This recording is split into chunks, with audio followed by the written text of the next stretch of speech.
I am in Tuscany, as you can see by this room and the picture up there and the pattern up there, all the things. Look it up. Yeah. And I'm actually more specifically in Brunello in Montalcino.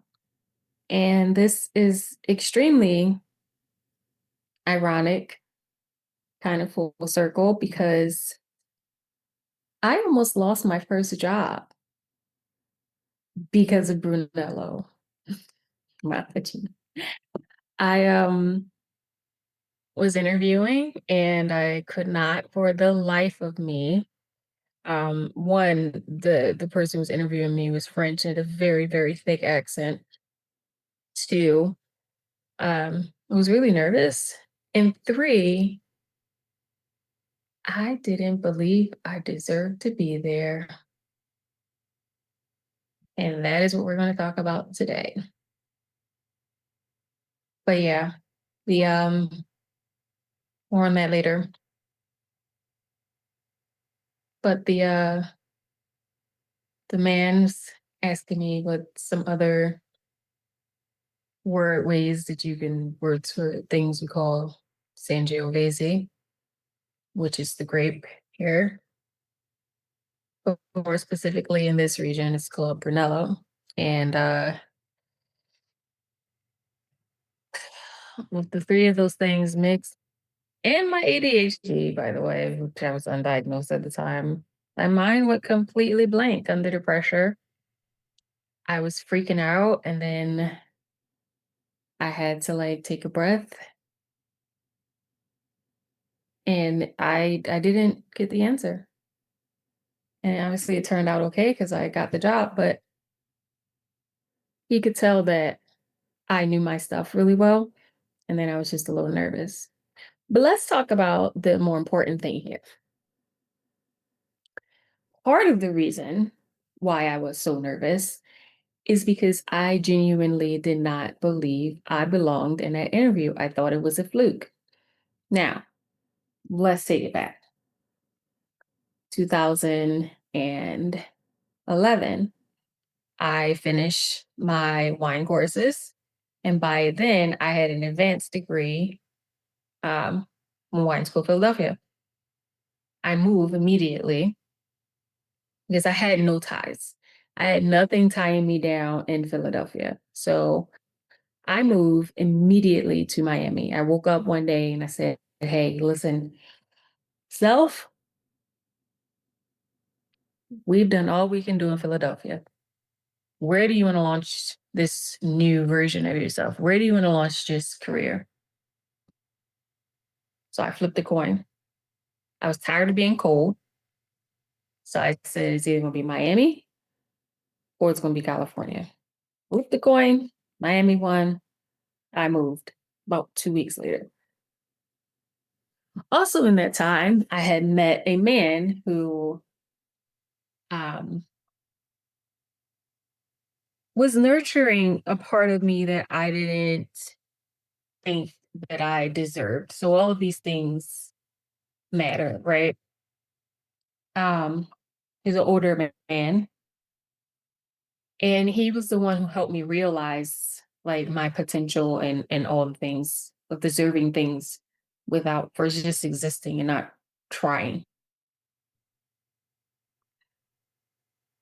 I always felt like I had to work so hard for every single thing that meeting someone who just loved me, even though I was kind of like in this very immature phase of trying to put him through the ringer and all the rest of that stuff.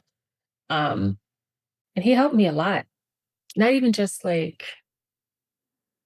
with, in a relationship, but just spiritually. He helped me to kind of fine tune myself spiritually, of like what I wanted to be and, what felt honest to me and affirmations and just like how powerful my mind was. And so I moved to Miami. I meet him, I moved to Miami still, and, he's back and forth. In the same time, I'm studying for my CMS test. Um, so this is in June. My test is in September. I had I was working as a hostess while I was going to school. It's a wine school, and I ended up being able to transfer within the company that I was in to move to become a cocktail server on the roof, but still cocktail server. And with that move, everybody knew I wanted to be a song. So I studied my little tush off. Okay. I used to carry flashcards in my bra. Every chance I get, I studied. I didn't really go out. I was like preparing for this test. Um, Test comes and goes. That's a whole nother national story, which you want to Google it, go ahead. But that's not what this discussion is about. I pass. Um, and because of the way I passed and the trauma around that test situation, it killed my confidence. So when I first decided I was going to become a Som and I was going to um, do this whole wine thing, my goal was to be the best. And I meant like I was going to be the first Black woman to be a master Som. And that was my goal. And, the things that transpired around that test kind of destroyed that goal. And I was kind of like just very one track with that. So I had to pivot. What I didn't know or realize is like I already had the skills, I had everything that I needed. I just didn't believe it because I was assimilating and allowing other people to define what was success for me.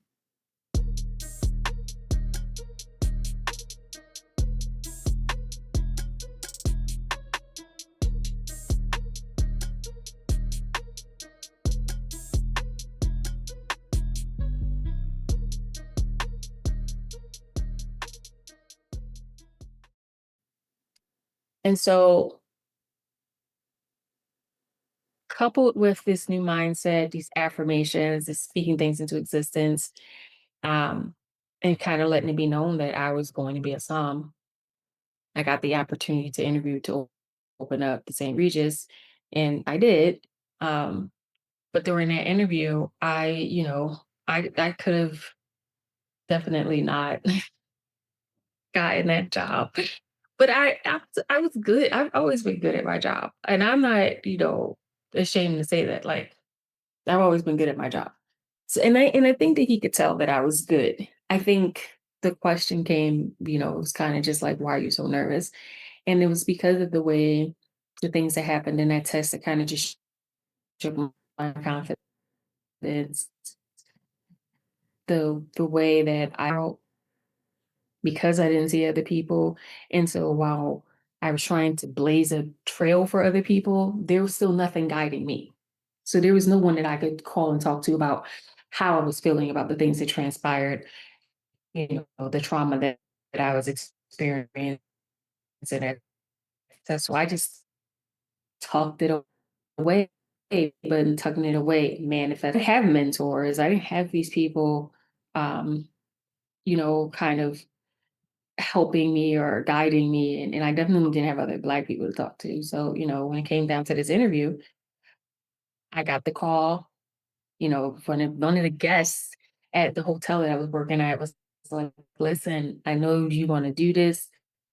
They have this opening. Uh, uh,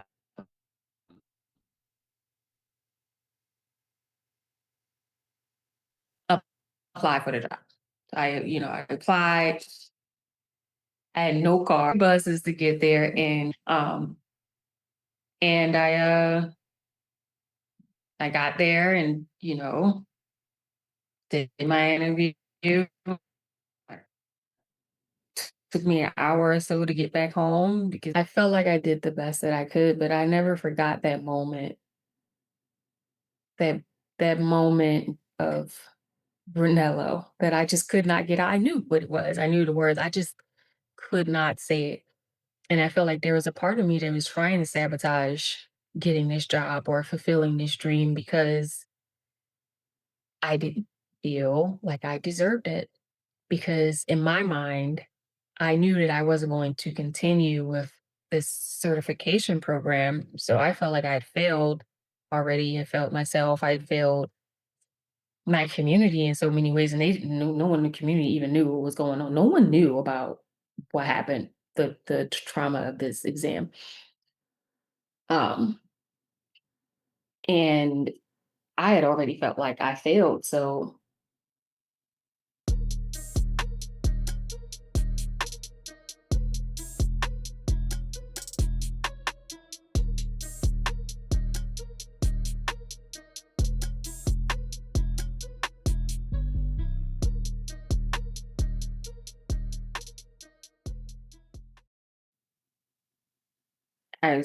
I was kind of just, and it came up in the interview.